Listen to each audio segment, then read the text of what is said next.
Hey there, welcome to ATL and 29, a podcast that looks at the NBA from the starting point of Atlanta. My name is Kevin Chouinard. I'm here with Glenn Willis, and we're recording after the Hawks Game 4 loss to the New York Knicks. It wasn't particularly close, essentially a end-to-end win for the Knicks. What went right for the Knicks in this one? I saw just some quotes on X from post game where CJ and Nikhil and others said they just played harder than us. They were more invested than us. I'm paraphrasing here. I watched this whole game from urgent care. I was sure I had broken my hand. Uh-oh. Thankfully, X-rays came back negative. There's no break, but it's a bad bone bruise. So, relief for that. But, um, but yeah, so I watched on my phone. Just a rough offensive performance from the Hawks really throughout the whole game, right? 10 to 41 from three. That's not characteristic of what this team normally does. They're a better three-point shooting team than that. Across the season, they were fifth in three-point percentage. And then uh, Another telltale sign, only 20 assists on 34 made field goals. And the Knicks continue to kind of push them into isolation. We talk about this all the time. Knicks are good at that. And then the other part of this is that the Knicks really dictated the pace the whole game. The Hawks could not use defense to create offense. The Hawks had 19 turnovers. That's a lot more than that is characteristic for them. Knicks had 15. And so it kind of comes down to just the Knicks imposed their will in this game. I always felt this was going to be a back and forth series. I thought this would be a pretty neutral series. I mean, everyone else, was like Knicks in five or whatever. I think the Hawks can really defend. I think the Hawks can really, match that. But today, that's not what happens at all. The Knicks really controlled the game throughout all four quarters, in my view. Yeah, to start with one, the Hawks just could not get out in transition. And Seven fast break points. Yeah. yeah, they had zero fast break points through, they had zero through 3.5 quarters. Mhm. And, there's cliches like, okay, well, you got to get stops to run. Of course, you're going to get some stops. No, no team is shooting 100% and getting points every time down. Like the Hawks really had a hard time just getting that first outlet pass going. When they Mhm. would get a rebound, even after the rebound was essentially secured, the Knicks were very physical trying to go get the ball. And as a result, not only did they get the ball and just, get some steals and things like that, they also just made that initial outlet pass almost, a really difficult thing to complete. But, the Hawks had a lot of trouble like just dribbling and catching the ball. And so when you go to things like, they were more physical than us, that's true. Like that's how it manifested itself. Like Okay. it's a different game. It's not a regular season game. Like you're going to have to dribble with somebody pushing you. You're going to have to catch the ball with somebody pushing you. And, the two things that you can say there are one, you just have to do it, and two, like you've got to impose that same sort of physicality on the defensive end so that they have to catch the ball while being pushed. They have to dribble while being pushed. So it's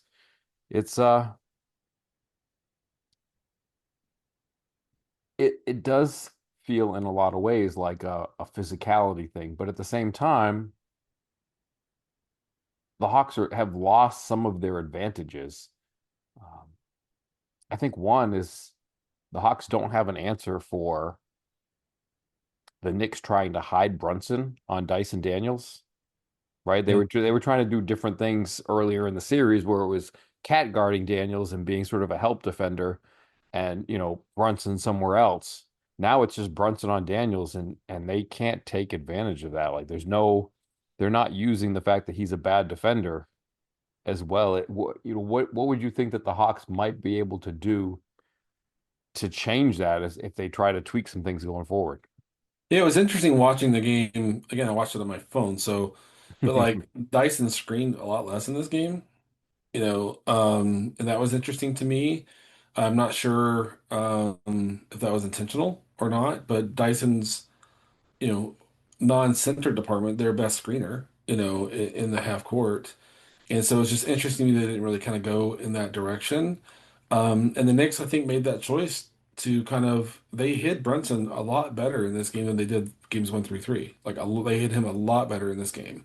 Yes, they And did. it was just interesting to me the Hawks never kind of adjusted on the fly. I know people like will get on X and say like Quinn can't make mid-game adjustments. Like, well, there's like 14 layers of that. Like, I'm not going to spend this whole podcast talking about like what that takes. And I always say, I'm not an NBA coach. People talking on Twitter or X or whatever, they're not an NBA coach, so that you want to voice frustration or whatever, go for it. I'm not going to like get into this screaming match with you about it. But it was interesting to me that Dyson was screening less in this game. I think the other thing that I noticed that helped the Knicks offensively a lot was they were letting Cat play with his back to the basket a lot more in this game. They were letting him operate from the mid post. The Hawks about I don't know, two-thirds with his second quarter started sitting a second defender, at him when he was on the right mid post, which is where he liked to operate, and that has you defending 3-on-4 the rest of the floor, and so if you don't get that spacing exactly right, then you're dead, and I think that was a really nice schematic adjustment offensively for the Knicks to get Cat closer to the basket, let him play with his back to it. Kuminga had a harder time controlling him down there. Congo had a hard time controlling him down there. Cat was really good in this game.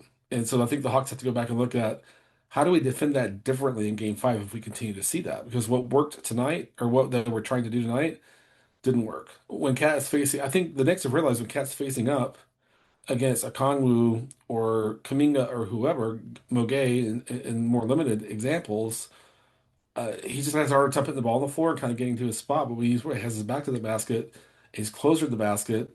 He's way more physical and he gets away with a lot more physicality. And that was a huge part of the Knicks' offensive success tonight.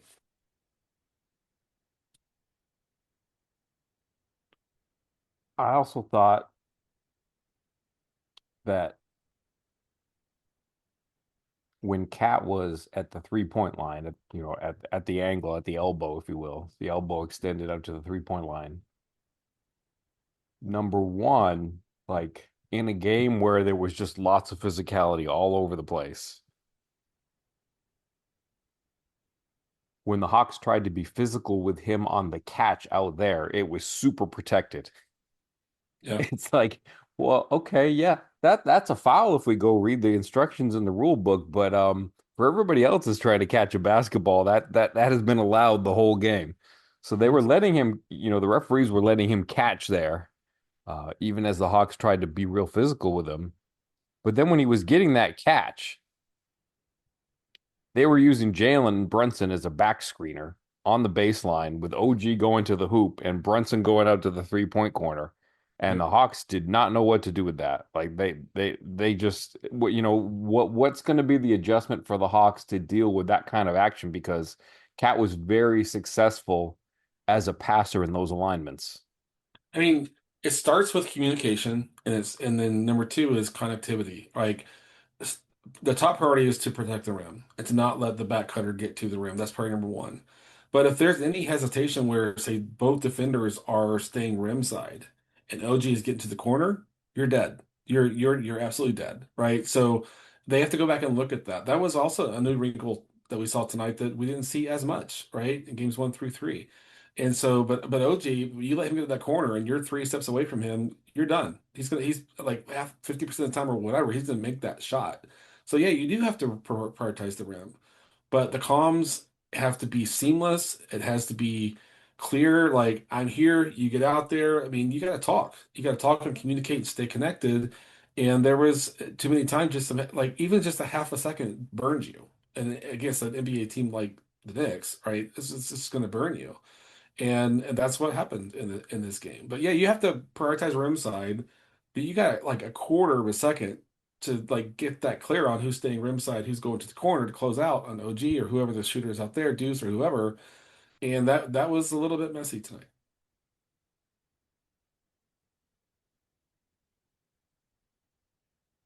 You mentioned a few minutes ago, you said that the Knicks are very good at forcing you into isolation situations.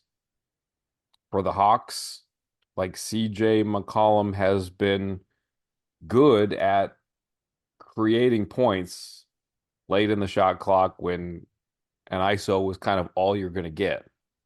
But at the same time, it's not the most efficient offense, even on a night where he's making 75% of them. It didn't feel like it was keeping helping them keep their heads above water. Like, how are the Knicks doing that? Does it involve, uh, you know, it just feels like we're not getting enough of maybe CJ as a passer, but what are the Knicks doing to make it so that the Hawks are sort of stuck in these isolation where it's CJ making something out of nothing, but it's a little too predictable, a little too inefficient. Yeah, I mean, so the Hawks had both teams had 83 field goal attempts. That's a lower number than what the Hawks normally generate, right? The Knicks dictated pace basically the whole game, and the Hawks could not do anything with it. Now, a part of that is, and I want to dig in a little bit, is you missed a bunch of shots in the first half. You're trying to survive in transition defense across those first 24 minutes of the game. And it's hard, like, and Hawks fans want to scream like, why are they missing so many shots? It was the Knicks denied middle a lot better in this game than they did games two and three. Right, the Hawks got the ball middle a lot more in games two and three, but they did a better job of stacking bodies middle. And then, like, hey, you want to shoot the 3 point break or whatever it is, have fun. But the Knicks just loaded up a lot more, in the middle of the floor in this game and didn't let the Hawks get there. Jalen couldn't get to the rim much. Kuminga tried his tail off, but was still had very mixed results in his own game. This was the worst offensive game from him in the series by far. But it's not to single him out though. Like, Nikhil took one 2 pointer and whatever number of 3 pointers, right? So I mean, he was trying to generate 3 point looks, and then in the fourth quarter, ideally you get some more 3 point attempts up as you're trying to kind of catch up. But the Knicks were doing a better job of defending the 3 point line. So the Knicks controlled this game the whole way through, and I think there's a lot for the Hawks to go back and look at what the Knicks changed offensively and how they have to prepare for that. I mean, for me, it's like, do you want to send a second defender at Cat when he's in the mid post? Do you want to leave yourself defending 3 on 4 the rest of the on the other side of the floor? Are you ready for that? Can you recover back? Can you recover back to shooters and chase them off the 3 point line? Tonight they didn't do that well enough. You mentioned two things in quick succession there. Were you saying that, Jalen Johnson had a hard time getting to the rim? Jonathan Kuminga had a hard time getting to the rim. He was trying to get there, but it really wasn't successful. And I feel like we have to differentiate a little bit here because, Jalen Johnson was trying to do it on OG Anunoby and Josh Hart, Mhm. where it felt like the Knicks were getting away with stashing Jordan Clarkson on that defensive assignment. They had Clarkson as the primary defender on Kuminga for most of the night. And I think Kuminga recognized that, okay, this is a matchup that I should be able to handle with my physicality. Mhm. And so you're right. Like he processed it. He said, okay, look at this matchup. I got to get to the rim. This is on me here. I'm going to try it. And he was trying, and it was like he didn't have the dribble skills to do it. Like, Clarkson kept poking away at his handle, and, it was kind of in a lot of plays, it was just like Clarkson would get a hand on the dribble, it would get deflected away, and then it was kind of a reset. And so, he kind of negated those advantages a lot of the time. Is there something that the Hawks can do to take advantage of a Kuminga being guarded by Clarkson matchup that doesn't involve him having to dribble as much?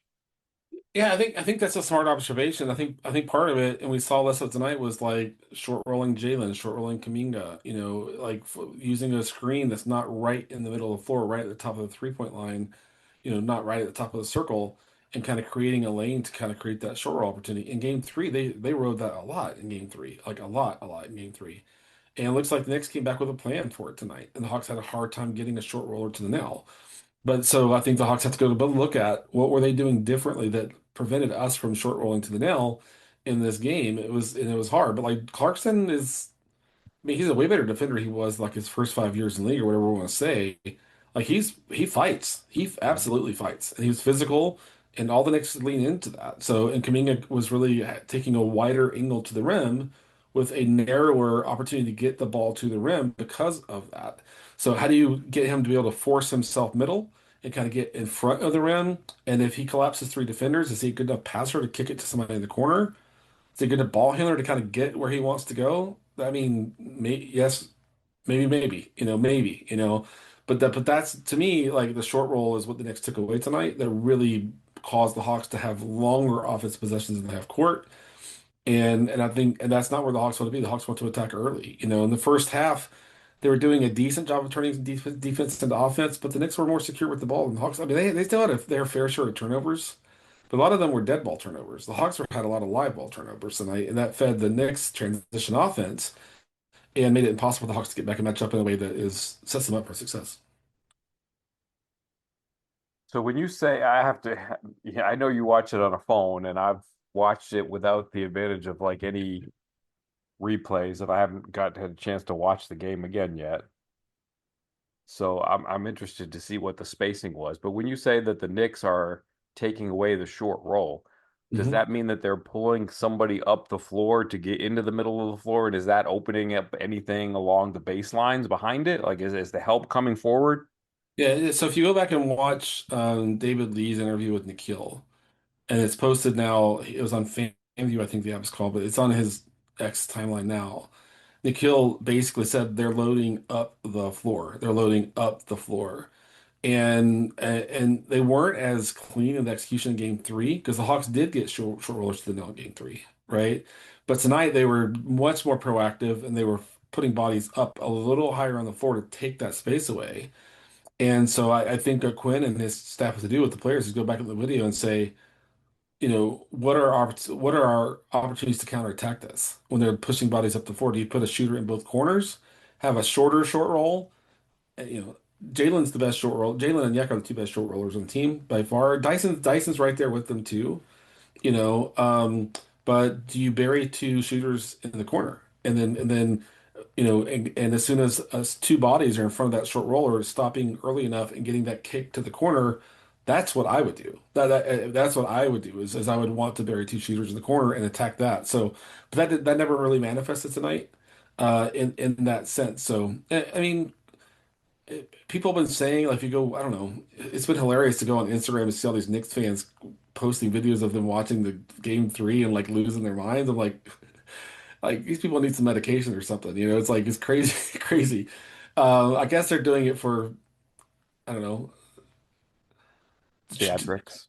just yeah, it's just absolutely theatrics and stuff like that. But yeah, for me, it's like okay, the Knicks changed their defensive scheme in this game for sure and put more bodies more proactively up the floor. They took away the nail all that sort of stuff. Now the Hawks had to go back, look at the tape, and say, how do we attack this? Because on the fly tonight, they never really were able to solve for it.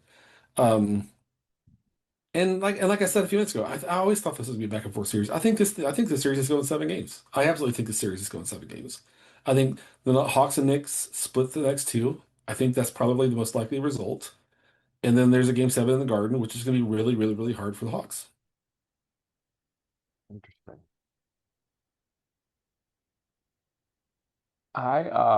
We got to see Tony Bradley in this game. hmm And I asked you a lot of questions. I'm good. I'm gonna go full op-ed here. Like I want to see more Tony Bradley situationally Yeah, in terms of like relative to Mo Gay. Like if Jalen Brunson is on the floor and Cat, then I want Mo Gay on the floor just because I don't want them to have to be stuck in drop or have a situation where it's Tony Bradley on Brunson or something like that where it gets a little bit right. ugly. Yeah. But if Brunson is off the floor, I really don't want to see Mo Gay out there. I want to see Tony Bradley because one, we don't have a huge sample size, but I just think Tony Bradley is a more reliable shooter than Mo Gay is at this point. And I know that's a really small sample. It's because it's a skill that I think he's only gotten in the last year, but I really do think he's a more proficient shooter than Mo. But bigger than that, in these games that are just so physical, we talked about it with respect to dribbling and catching before. Tony Bradley will set a screen. He will. And that is so valuable to your offense to just have that first dribble in space, one dribble, two dribbles, one step, two steps with a little bit of momentum. You can actually create better offense. Like you cannot do that with Mo Gay. Like you're not going to get that kind of a screening advantage with him. But he Tony Bradley is an elite screener, especially when Absolutely. you're getting a playoff whistle. He will make space for your ball handler, and I want to see what that looks like in these situations where Brunson is off the floor. I don't want to see Mo Gay out there just because I want to. The Hawks are having a hard enough time on offense that if they could get some improved screening from somebody other than Onyeka Okongwu, like I want to see that. Yeah, I agree. I mean, obviously he's just he's a bigger, wider body than Mo, right? That's a His part of timing is him. also better. He's stronger. He's more experienced. Part He's of it's obviously physical, but part of it's just technique too. Like he knows how to do it. yep. He absolutely knows it. He keeps his hands in. He's clean. All that sort of stuff. So I agree with you. And I mean, and to be very clear about this, when Brunson's off the floor, the Knicks don't play a point guard. Like Jordan Clarkson is um, fake point guard or I don't know. Alvarado. No, I don't see him as a point guard. Yeah, I mean I don't either, but I think he's sort of in the Clarkson fake point guard category as much as Clarkson is. Yeah, and so that's an opportunity to put Tony Bradley on the floor, run your drop coverage, change it up when there aren't, as many shooters on the floor for the Knicks. That's absolutely, I think that Quinn needs to lean back towards is when Brunson's off, let's use Tony Bradley. He's a veteran, he's experienced, he knows what he's doing, all that sort of stuff. But I know that if you kind of think back to last year when he played for the Pacers in the postseason. He didn't put any drag on their pace. And the Pacers played super fast last year in the playoffs, like really, really, really fast. And he worked to get up and down the floor like as best he could. So I think a little more Tony Bradley I think would be helpful. I know in Cats at the five, they're playing five out. Not maybe the best time to use him when Mitchell Robinson's on the floor and they're playing drop on their end of the defensive end of the floor. I think that works well, for sure. And Robinson stays buried in front of the rim, and so you can create shots. You can create angles where a ball handler is getting middle more frequently when Tony Bradley's setting those screens. What else do we need to talk about here? Where I try to feed you some good questions, but where do you want to go with this? I mean, for me, it's all about going back and looking what the Knicks did differently on defense and offense, and we talked about that, right? They stacked bodies up the floor more proactively on offense. They let work with his back to the basket.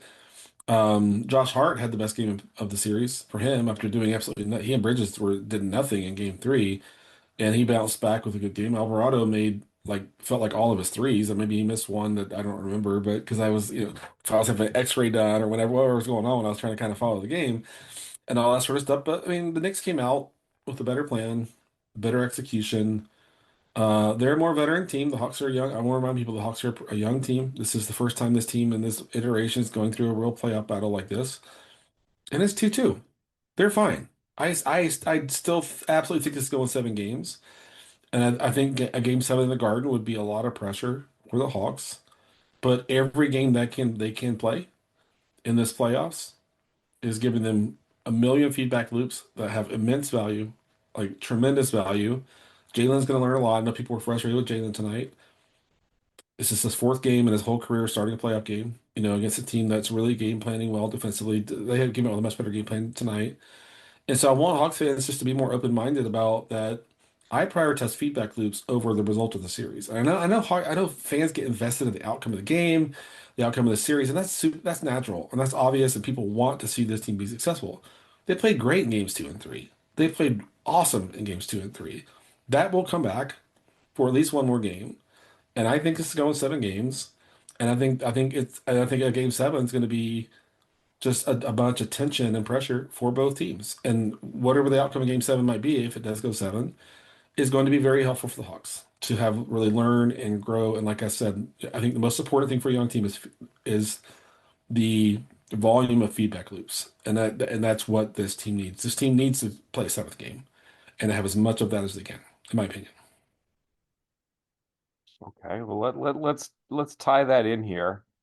If we're valuing sort of the feedback from a young team being in a playoff series, I want to tie that in. We don't have Tyler with us, so let me tie that notion into some of Tyler's tweets so that we can get some Tyler feedback in here. And one was the Hawks offense needs to get back to Dyson as a driver. Is that something that can work? Is that something that they need to see more of? Is that something that if you were valuing sort of the long-term process of, hey, not just what was the results of the series, but how did the players learn? Do the Hawks need to lean into that? Yes, but there's one major dependency there. They Okay. have they have to play faster for that to work. Okay. They have to play faster for that to work. So if they're able to drive pace and dictate pace and attack Knicks in transition defense, that is Tyler is 100% right. That Dyson needs to lean back into that way more than he did in game four. A lot more than he did in game four. But in this game, Knicks dictated pace. They kind of drug the pace way, way, way down, and they were setting their defense a lot. So that wasn't possible tonight. But the Hawks have to use defense to create offense, and they have to play faster. And if that's the case, Tyler's 100% right. The Dyson's got to get back to driving and kicking, driving and getting to his floater or whatever it might be. Along the same lines, uh, I think Tyler was disappointed with Jalen's defense tonight. I think if you just look at the series as a whole, Jalen kind of crescendoed from game one to game two to game three, took a step back here. What is the next step for Jalen if he's going to make a learning experience out of this? I think he's better on the ball than off the ball. That's my personal opinion. I think off the ball, he's a little slow to rotate. He's a little slow to, to do things. But I'll also go back to game two when Bridges had the ball, like Jalen shut him off. Like on that possession, the final possession, Jalen forced him to the corner and didn't let him get to the rim. And so you can go find little examples of Jalen being impactful. Is it consistent enough? I'm going to agree. No, it's not consistent enough, right? But I think he's better on the ball than off the ball. But I think off the ball, he just has to have a lot more awareness. He has to have more proactive comms, and he has to be really, really connected to everyone else. Um, yeah, and that's the thing I hope he can work on this offseason, regardless of where this season ends for the Hawks, is to really understand when I'm low, this is what I have to do. Like, or when I'm at the 3-point break and I'm shading help towards the ball handler, what's the right spacing for that? Like all that nuance and stuff. I don't want to say he doesn't ever do it. It's just inconsistent still. And that's I think what frustrates people that watch him play defense sometimes. He just needs to be a lot more clean on the right angle, the right time to dig on a ball handler where it's trying to kind of get middle. How do you kind of show an extra body and discourage someone from trying to kind of drive middle? All those, and it's all timing and technique and rhythm and comms and connectivity. And I don't want to sit here and say he never does it, right? He's a great rebounder. He's a phenomenal rebounder, right? But the rotations as low man sometimes is tick late, so it's that stuff to clean up going into the next season. Yeah, that play I was mentioning before that they went to a few times with Cap passing from the high elbow with, Brunson and OG and Anunoby screening for each other on the baseline. Like they were more than happy to sort of live with that. In those alignments, you know, Jalen was a defender on the weak side, usually the low man guarding, Josh Hart or somebody on the corner, and he was not effective on those plays. Yep. Yeah, for sure. He's just there's a lot of technique for him to clean up going into next year. Uh, I feel like, watching the game live, I'm not sure that I got the greatest feel for this, but uh, you know, we already talked about Kuminga struggling a little bit on offense, and gosh darn it, there was a play in moderate transition where he was being guarded by Brunson in space, and he took a three-pointer, and that was not a good possession for Jonathan Kuminga. But defensively, But the I feel famous like Glen he wanted was to throw his kind of laptop out the window. effective, except for maybe I think there were a couple of cat pump fakes, which, you're kind of a cat of all the players in the NBA, as falling for pump fakes on the perimeter. That's probably harder to deal with than cat than anybody else. But what did you feel about Kuminga's defense for the evening? Um, I mean, I thought it was. I look at the defensive execution as being more like collectively they were just a little more disorganized than normal. So for me, but I mean, the one thing I'll say is he played hard. Like Kuminga played hard today. The offensive results were not good, for sure. In that sense, he rebounds well, all that sort of stuff. And even when they were down like 20 with like 6 or 7 minutes to go, he was trying to, create a shot attempt at the rim or whatever it was. But I mean, he's been I mean, they don't win game three without him chasing Brunson down on the baseline. And they don't win game two without Jalen closing out on Bridges, in the corner. So even though there's up and down play, like when they need to get something right, they get it right, and that's critical. I mean, honestly, really rough offensive game from Kuminga, no doubt about that. You can go look at the box score; it says that clearly. I'm still a big fan. Like he plays hard, and I think that really kind of jumps out at me. Well, if he comes back onto this roster next year, if they can agree on, a new contract or however that works out, whatever it might be, his athleticism really matters. I mean, his athleticism really matters. But in fairness to him, he's only been on the team for, a couple months now, and offensively, he's still kind of learning. Like, oh, okay, we run like maybe 70% of the same stuff here that we did in Golden State with the split cuts and the backside screens and all that sort of stuff. But um, but for me, I'm a fan. I think he helps his team. I think he needs an offseason to really work with the coaching staff to really kind of get up to speed on, okay, this is the role we really envision for you, and this is what we need you to be able to do for us. And I think that's fine. All right. Is there anything else you want to talk about here before we wrap up? I got to say hi to Bob, our Bob of our good night, Bob. I got to see Oh Bob yeah, in the arena, so that was a special treat for me. Tyler's been at games 3 and 4. I think he's enjoying Atlanta tonight, or not enjoying it based on the results of the game. But yeah. Yeah, I mean, like I said, I always saw this being a back and forth series. I mean, I was there in the preseason and always, get a hug from Jamila and enjoy seeing everybody else and seeing Lauren and, everybody else and all that sort of stuff. So it's been a long time, but the times I get to come and show up means a lot to me to get to spend some time with people that I think are great people. I'll be back in preseason next year, and have that opportunity to see everyone again. But that's cool that you got to see Bob and and Tyler and all that stuff. Hawks fans probably feel frustrated with the result of this game. I understand it. They played poorly. They didn't play well enough. They owned it in post game. If you go back onto YouTube and go to the Atlanta Hawks channel and look at the post game, they owned it, which is I think is good from accountability standpoint. Um, but yeah, I thought this was a good back and forth series. The Knicks had a better plan today, and the Hawks could not kind of figure their way out through that plan. They'll watch the video and find hopefully a better way to attack the little subtle changes that the Knicks made schematically on both ends of the floor. So hang in there. This team works hard. This team tries. They play hard. All that stuff. Bad result today, but let's go on to game five and hope for a better outcome. all right. And on a completely random note here before we wrap, I'm intrigued by the fact that the Hawks have opted to go to Utah Summer League. They're adding a second Summer League, Yeah. right? It's the Summer League before Summer League. They go to Utah first, then they'll go to Vegas. I mean, if they get a top pick, it's a nice way to sort of soft debut before Yeah. Vegas Summer League. I mean, they're never going to play, it'll be 3 games in Utah plus like 5 in Vegas. Like, no top pick is going to play all 8 games, but Yep. they might get a few games in Vegas and then, I'm sorry, a few games in Utah and then 1 or 2 in Vegas, something like that.